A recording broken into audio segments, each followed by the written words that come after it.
So back in 2015, Polycount hosted a competition in conjunction with the Logarithmic to build a throne room. And at the time, I was working at Epic Games, and I was just starting to get into Substance Painter, and I thought, well, this would be a good way for me to really, you'd be forced to push myself to really get into Substance Painter and learn a lot about it to produce a little scene, which would help me out in my everyday work and that kind of thing. And as an added bonus, they were giving away lifetime subscriptions to Substance Painter and Substance Designer. And I thought, well, if by some chance I would be able to place in the competition and win one of those, lifetime subscriptions, that would be great too. So all that came together, and I put together a scene that you've probably seen on my ArtStation if you followed me for any amount of time now. I get asked about this scene still today. People ask me, how long did it take? And, how did you decide what to put in the scene and that kind of stuff. So anyway, what happened was I found a folder full of work in progress images, and I thought to myself, this is perfect.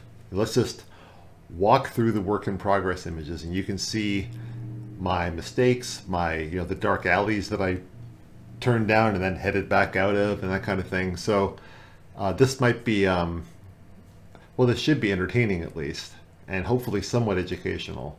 And if you're new to building little scenes and dioramas, this will give you some sort of an insight into at least how I approach them, which is kind of haphazard, but yeah, let's take a look. So starting at the top of the folder, let's start, walking through these images. So the idea behind the throne room challenge was you had to design a throne room. And so I was trying to think of a theme or an idea that I could come up with that wouldn't eat a ton of time, because I was still working full time at Epic Games at this point. And I was like, so I've only got my weekends and my evenings and stuff. So maybe some kind of a King of the Gamers sort of thing. You've got this special futuristic chair with like an attached joystick and an ergo arm and all that kind of stuff. So this was the initial pass at that idea. And I liked where this was going. The chair got a fair bit of flack from people on the forum, but that's fine. And this ergo arm obviously needed a lot of work now that I look at it again. But the idea was kind of cool. And here's a quick look at it, roughly textured. Actually, this might be inside of Modo at this point still. I think I just threw a bunch of materials on it just to get a feel for your color schemes and stuff. The red, the black with the pops of red is very kind of 80s retro looking. So yeah, it was an experimentation. Then I got the idea to go full retro, and I'm like, well, if you're a retro gamer king, then you're probably playing on retro hardware. So I started to put together props that were the Commodore 64 things I had on my desk. The hard drive, the floppy drive. There's that joystick. That is the only prop that survived the entire process. That it changed a little, I think, in design, but overall, yeah, that one made it all the way to the end. And there's another shot of the chair from a couple of different angles. The monitor. This was one I was actually pretty proud of. This was kind of tedious to model at the time. I would like to think that I could do it faster now if I started over again, but I don't plan to start over again. Let's see. Cassette tapes. This is one of those things where you end up spending far too much time on something that doesn't really warrant it. There's a lot of detail and little cut-ins and things here that don't really translate in the final scene, but that's okay. It ended up kind of cool, and I liked working on it. So of course you can't have a cassette without a cassette tape drive. This one I liked a lot. If you've ever had a Commodore 64, you recognize this right away, and that's cool.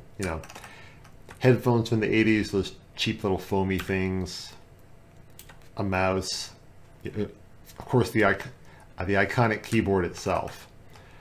This I had a lot of fun building, and actually this I spent a lot of time on, but that's okay because this was going to be, you know, front and center and be featured in the scene. So spending extra time here wasn't completely unwarranted, and I learned a lot doing this. Actually, it was fun.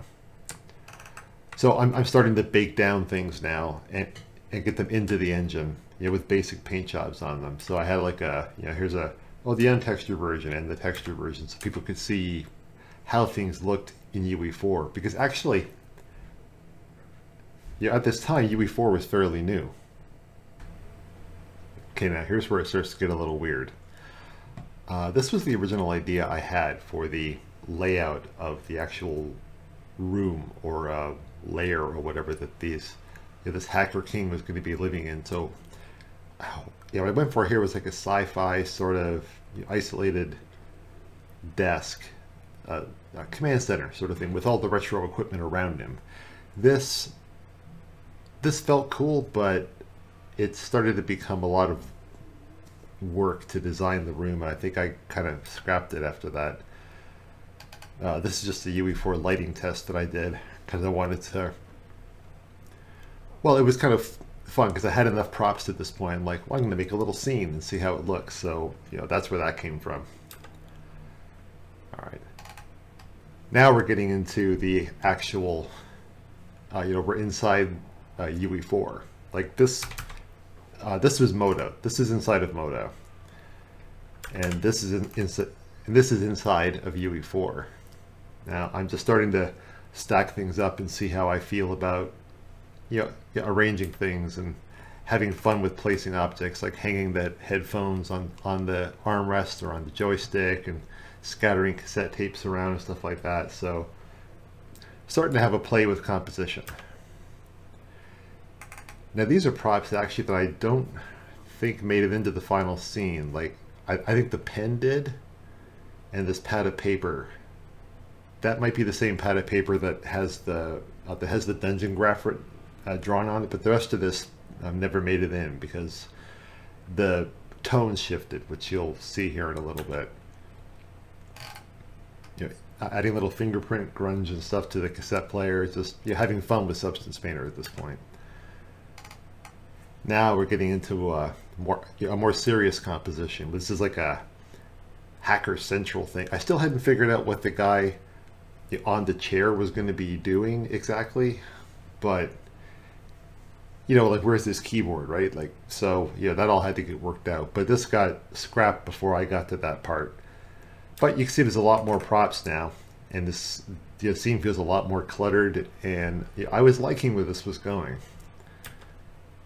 Another little composition test. Let's see what else we got here. More props stuck in everywhere. The ashtray with the stogie over here. It's just fun stuff.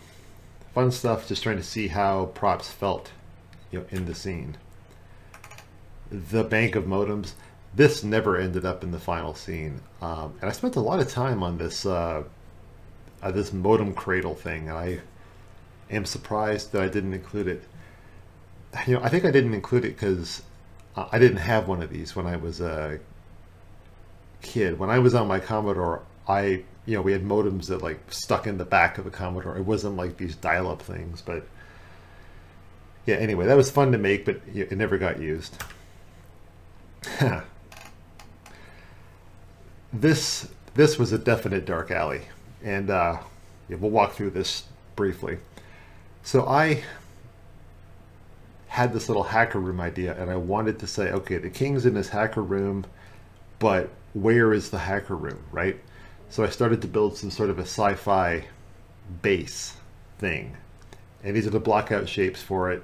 The dude is from some UE4 demo, I can't remember which.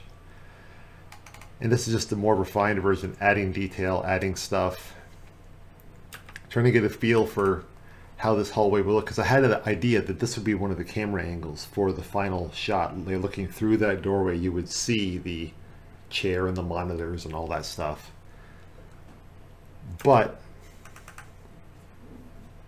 oh yeah, and then I had the thought, well, okay, this sci-fi thing's a lot of work. Maybe we'll do something a little bit different. And I think I ended up, well, what I thought here was maybe the guy is on an elevator, right? So he's mobile within the building. That's, that's why he's here. He evades capture or whatever, right? He's running this complex from his elevator hacker hideout.